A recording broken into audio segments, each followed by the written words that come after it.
Selamat pagi teman-teman, senang sekali bisa berjumpa dengan Anda kembali ya dalam kursus online ya mengenai manajemen SDM atau kita sebut HR Management Online Masterclass.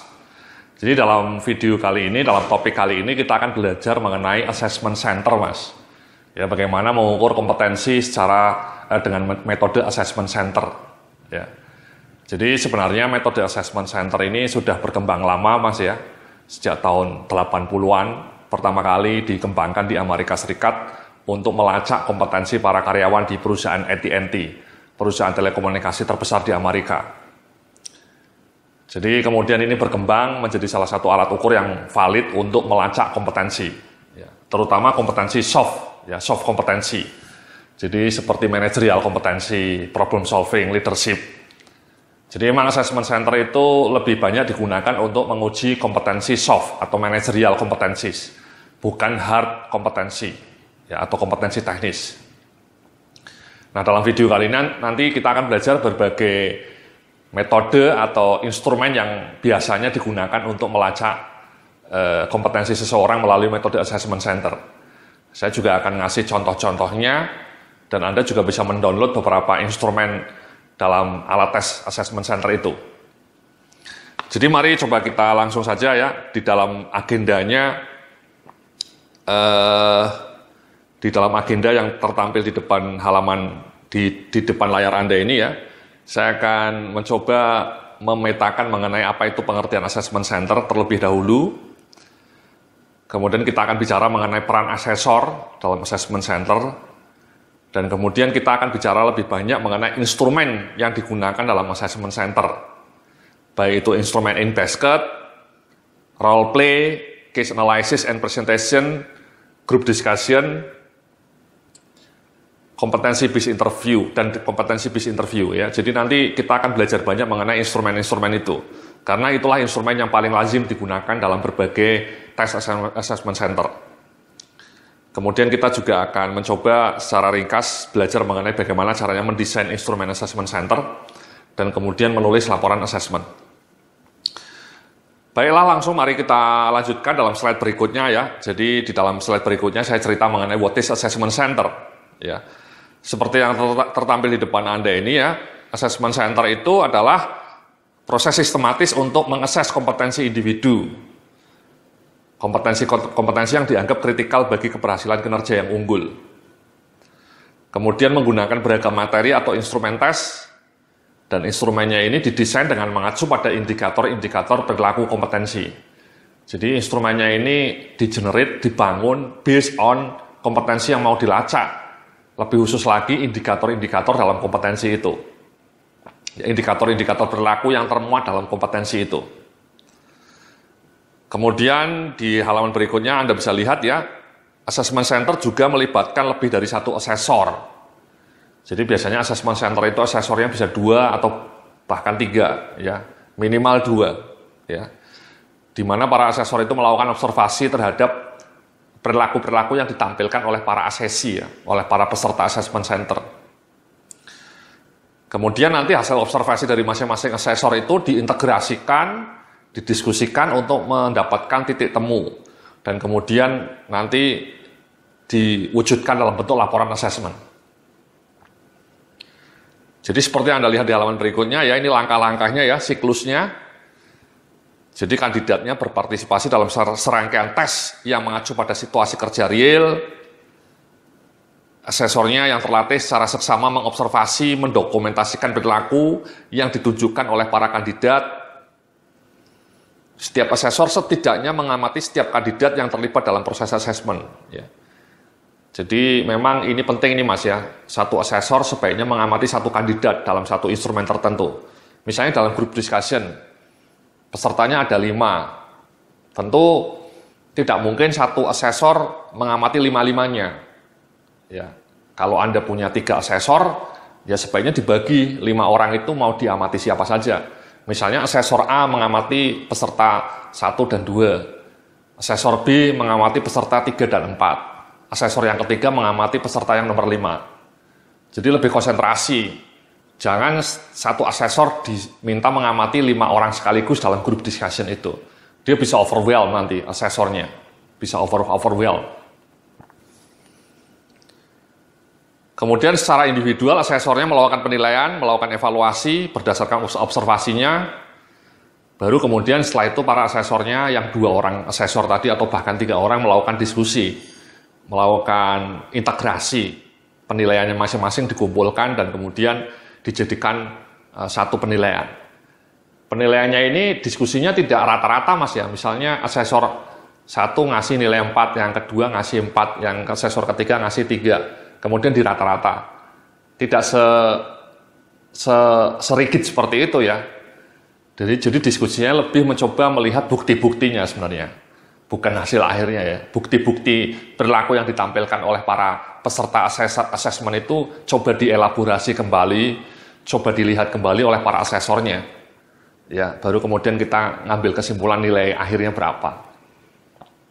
Jadi bukan hanya nilai-nilainya ditambah-tambah bagi 3 misalnya, atau di rata-rata seperti itu, tidak. Tapi kita mencoba melihat bukti-bukti perilakunya. Nah, setelah sepakat dengan bukti-bukti perilakunya, sepakat dengan nilai akhirnya, sepakat dengan rekomendasinya, kemudian nanti dilaporkan dalam satu laporan yang resmi, ya disebut laporan asesmen. Jadi seperti itu Mas ya, proses assessment center itu ya, langkah-langkahnya seperti yang Anda lihat di halaman tadi ya. Nah, di halaman berikutnya kita bicara mengenai validitas assessment center Mas.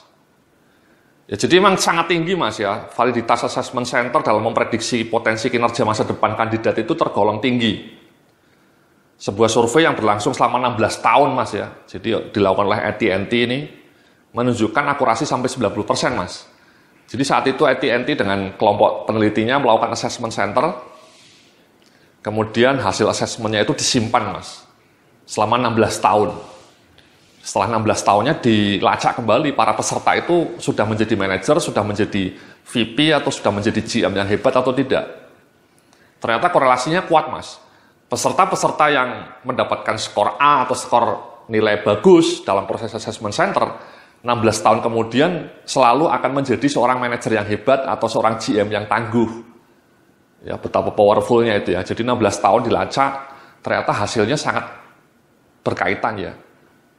Orang-orang yang waktu assessment 16 tahun yang lalu nilainya bagus, 16 tahun kemudian pasti akan menjadi seorang leader yang hebat, menjadi seorang manajer yang tangguh, yang top markotop, ya, yang cetar membahana. Sebaliknya, orang-orang yang 16 tahun lalu skor asesmennya rendah, misalnya nilainya C atau bahkan D, atau tidak recommended, 16 tahun kemudian ketika dilacak karirnya, betul Mas, orang itu menjadi hanya karyawan biasa-biasa saja. Ya, kalaupun menjadi naik pangkat mungkin hanya jadi supervisor atau assistant manager, atau bahkan kalaupun jadi manager ya kinerjanya tidak cemerlang, kinerjanya mendekati abal-abal. Ya, jadi emang orang-orang yang nilai assessment-nya centernya rendah, 16 tahun kemudian terbukti kinerjanya juga jelek. Sebaliknya yang nilai assessment centernya tinggi, 16 tahun kemudian kinerjanya menjadi bagus. Ya. Jadi seperti itu Mas ya. Kemudian studi yang dilakukan oleh Society of Human Resource Management ya, menunjukkan level korelasi antara 80 sampai 94% ya, antara hasil rating assessment center dengan rating untuk potensial performance. Jadi memang mirip, orang-orang yang penilaian kinerjanya oleh atasannya dinilai jelek ketika di assessment center ya juga kurang bagus. Terutama untuk posisi-posisi manajerial Mas ya.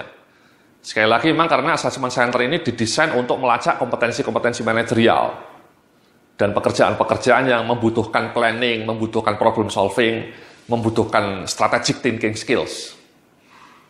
Ya, bukan pekerjaan clerical, bukan pekerjaan administrasi biasa ya, tapi pekerjaan-pekerjaan seorang manajer lah. Makanya assessment center ini lebih cocok digunakan untuk menyaring calon-calon manajer. Ya. Jadi kalau Anda misalnya menonton video ini juga mungkin punya 2 peran Mas ya. Sebagai seorang HRD mungkin Anda bisa menggunakan video ini untuk belajar bagaimana menggunakan assessment center. Dan kemudian Anda menggunakan untuk melacak, mengukur kompetensi anak karyawan Anda. Atau men-screening calon manajer di perusahaan Anda. Sebaliknya kalau Anda menonton video ini dalam posisi sebagai seorang calon manajer, ya mungkin Anda bisa belajar. Mungkin Anda calon manajer yang mungkin bulan depan akan di-assess ya di kantor Anda ya. Mungkin 2 minggu lagi akan mendapatkan assessment center ya, mau di-assess lah. Nah, Anda bisa belajar dari video ini bagaimana caranya menghadapi tes assessment center. Karena nanti dalam video ini saya juga akan tunjukkan instrumen-instrumennya. Dan saya kasih jawaban, saya kasih clue lah bagaimana cara menjawab yang benar. Sehingga kalau Anda mau maju menjadi seorang peserta assessment center, mau dipromosikan misalnya, Anda bisa menggunakan video ini untuk belajar bagaimana menghadapi assessment center sehingga Anda hasil assessment Anda bisa menjadi lebih optimal. Ya. Karena meskipun Anda sudah mempelajari, Anda tetap juga tergantung diri Anda sendiri ya, kemampuan kualitas diri Anda sendiri. Jadi di slide berikutnya ini ya, saya bercerita mengenai kegunaan assessment center. Ya. Jadi sebagai metode untuk melakukan seleksi pada posisi-posisi strategis, ya, atau sebagai salah satu tahapan yang harus dilalui dalam proses promosi. Ya, ini sering Mas ya, saya sering dapat pertanyaan dari pembaca blog saya, bukan dari manajer SDM ya, tapi dari peserta yang mau dipromosikan. Di banyak perusahaan memang salah satu syarat untuk promosi itu di-assess Mas. Ya. Selain penilaian kinerjanya, performa appraisalnya bagus mungkin, penilaian atasannya, tapi salah satu syarat yang lain adalah assessment center. Apalagi kalau Anda mau dipromosikan menjadi GM misalnya. Makanya banyak bertanya bagaimana cara menghadapi assessment center gitu ya. Nah ini Mas, video ini mungkin bisa mengajari Anda bagaimana caranya menghadapi sebuah situasi dalam assessment center. Oke. Jadi seperti itu Mas ya, kegunaan assessment center. Dan yang berikutnya ini ya, di halaman berikutnya Anda bisa melihat assessment center dan kompetensi. Jadi itu saya menggambarkan skemanya Mas. Jadi skemanya seperti yang Anda lihat, yang pertama profil kompetensi dan indikator perilaku. Ini kuncinya Mas ya. Jadi kompetensi apa yang mau dinilai, misalnya yang lazim digunakan, kompetensi yang dinilai itu problem solving-nya, atau communication skills-nya, atau leadership-nya, atau mungkin teamwork skills. Itu yang paling lazim Mas. Itu kompetensi-kompetensi yang paling lazim diukur ketika Anda melakukan proses assessment center. Ya. Leadership, problem solving, planning and organizing, communication skills, atau presentation skills.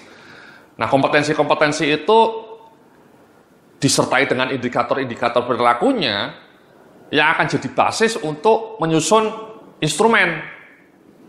Jadi nanti instrumen assessment center-nya harus menunjukkan atau mampu mendemonstrasikan perilaku yang mau diukur. Ya. Jadi contohnya dalam instrumen group discussion, itu Anda memang diminta untuk diskusi kelompok. Kenapa? Karena dari diskusi kelompok itulah Anda kemudian bisa dinilai kompetensi, misalnya communication skills-nya. Anda jago nggak melakukan persuasi, melakukan dialog, atau kemampuan mendengarkan. Yang kedua mungkin ketika menghadapi perbedaan pendapat, bagaimana Anda ya responnya. Jadi itu Mas ya. Jadi memang kompetensinya dulu ditentukan apa yang mau diukur, apa yang mau dinilai, baru kemudian disusun instrumennya. Sehingga instrumennya itu harus inline dengan kompetensi yang mau diukur. Termasuk sistem scoringnya Mas. Jadi nanti saya akan tunjukkan contoh-contohnya kepada Anda. Scoringnya itu juga harus merefleksikan indikator-indikator yang mau dinilai.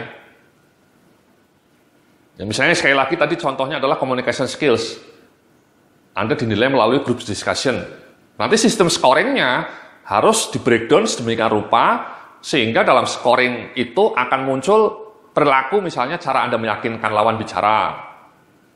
Bagaimana cara Anda mempertahankan pendapat. Bagaimana cara Anda mendengarkan, ya mendengarkan, listening.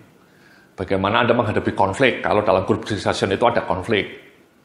Jadi nanti scoringnya juga harus memuat kalimat-kalimat itu Mas. Ya, sejauh mana Anda jago listening skills-nya, sejauh mana Anda jago membujuk orang lain, sejauh mana Anda jago menghadapi perbedaan pendapat. Ya, jadi itu Mas ya skemanya.